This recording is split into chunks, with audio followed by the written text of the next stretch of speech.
Hi, I'm Anya and today I'm chatting through the books I read in the month of November. November was a pretty darn good reading month for me in that I managed to read 9 books, and I kicked off the month with The World of Ice and Fire by George R.R. Martin. This is a book that I've spoken about before in that I've owned it for years, specifically since 2014.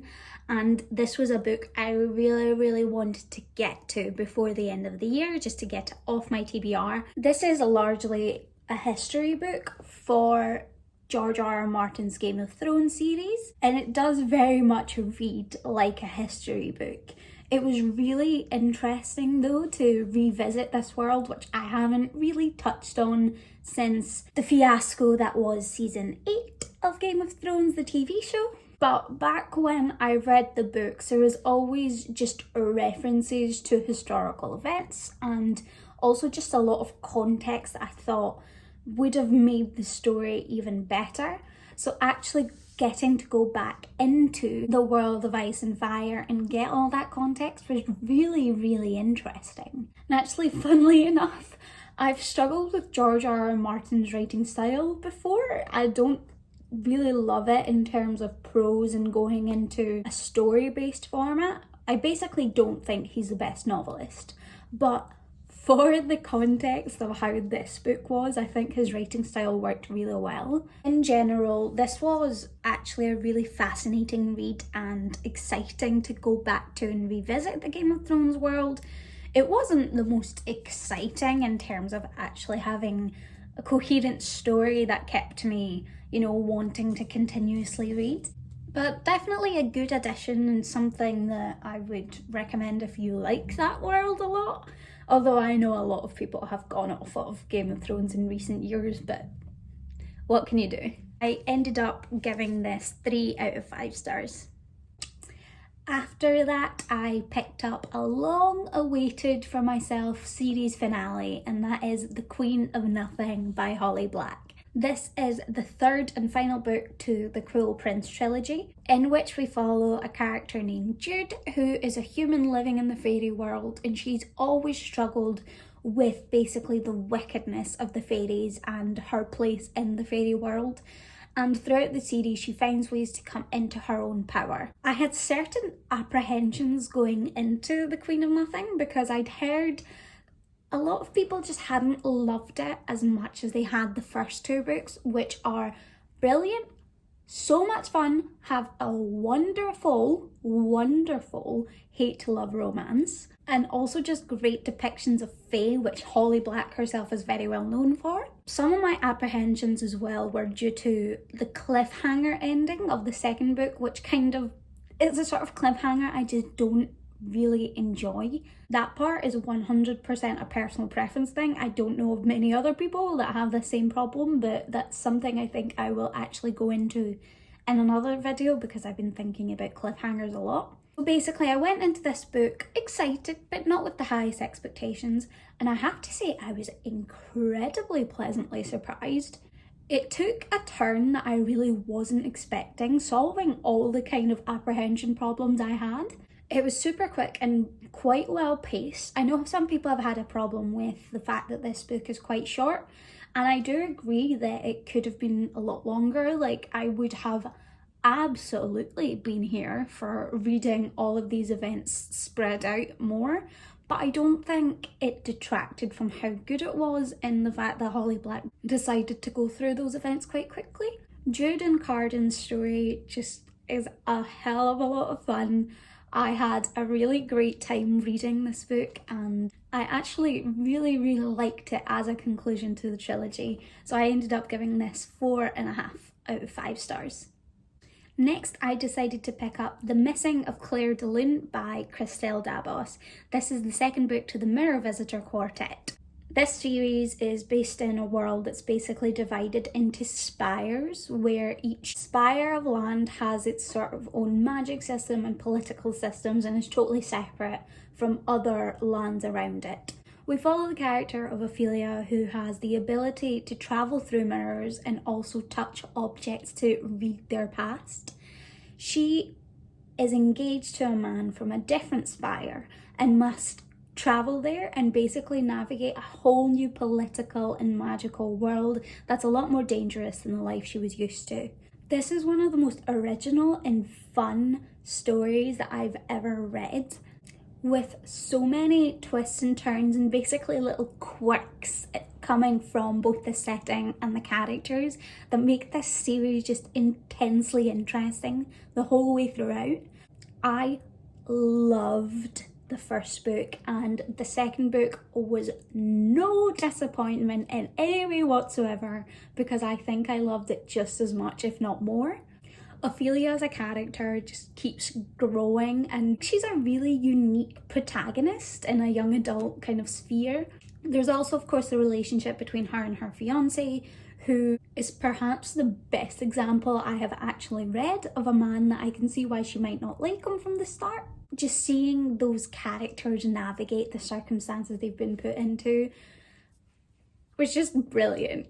Unsurprisingly, I ended up giving this book 5 out of 5 stars. I'm a little bit nervous because I really want to get my hands now on the third book, because I know it's been translated.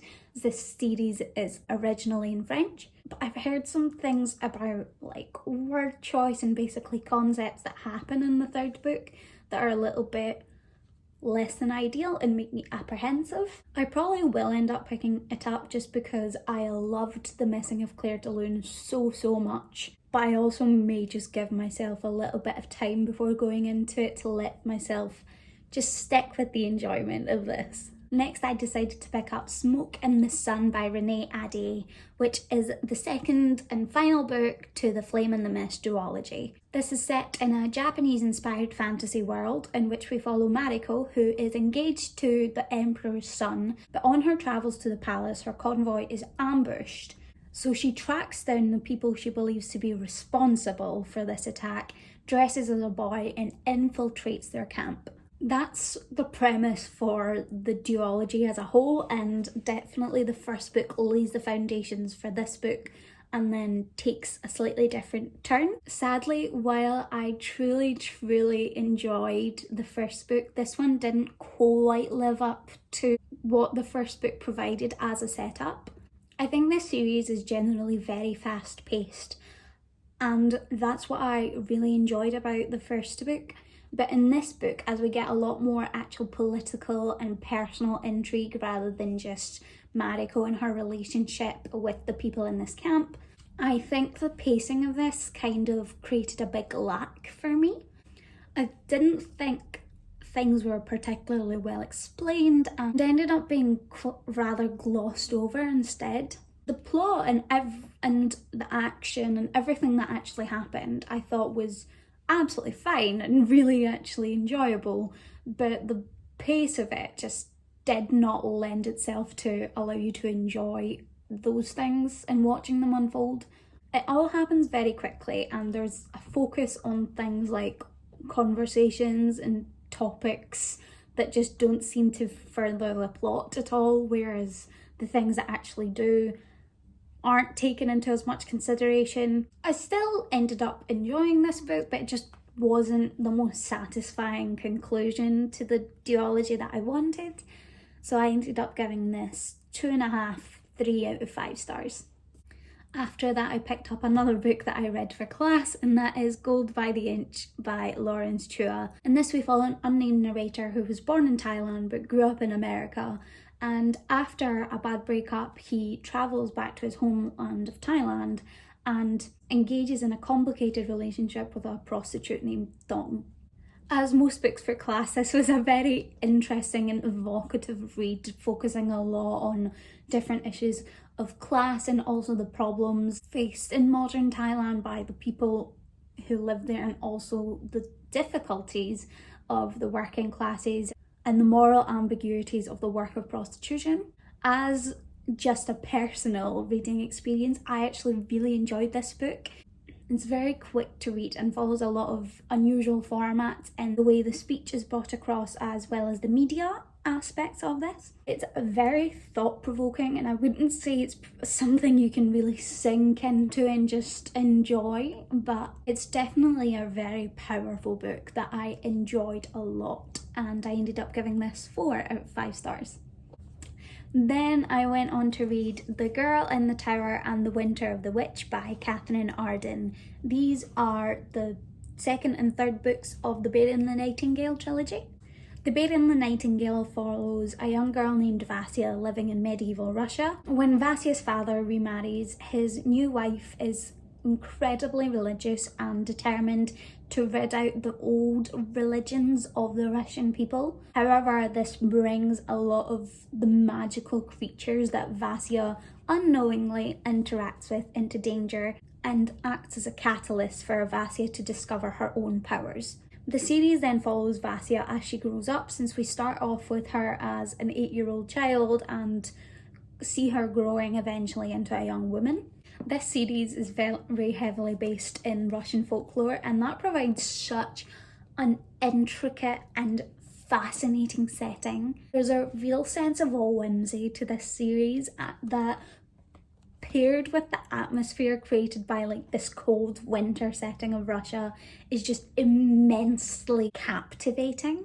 I can't go too much into the books 2 and 3 plot-wise, since it all is based very much off of the events of the first book, but I will say Vasya is a brilliant character to read. Watching her grow up and really navigate this patriarchal Christian landscape where she is a woman and a witch creates fantastic tension, and also lends itself to just explore how awesome Vasya really is. The Girl in the Tower focused a lot more on the political landscape of Russia at the time, and also gives context some more to Vasya's siblings, which are present in the first book but whose stories aren't as explored. I gave The Girl in the Tower 4 out of 5 stars, but I gave The Winter of the Witch 5 out of 5 stars. This as a conclusion just worked beautifully to bring together all the different plot lines and also really focus in again on that whimsical folklore element.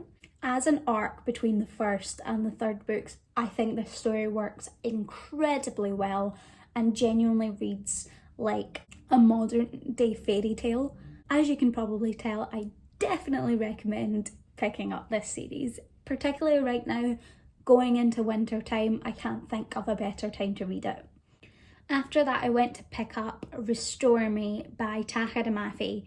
This is a direct follow-up to the Shatter Me trilogy, which I read years and years ago, back when it was hugely popular on BookTube.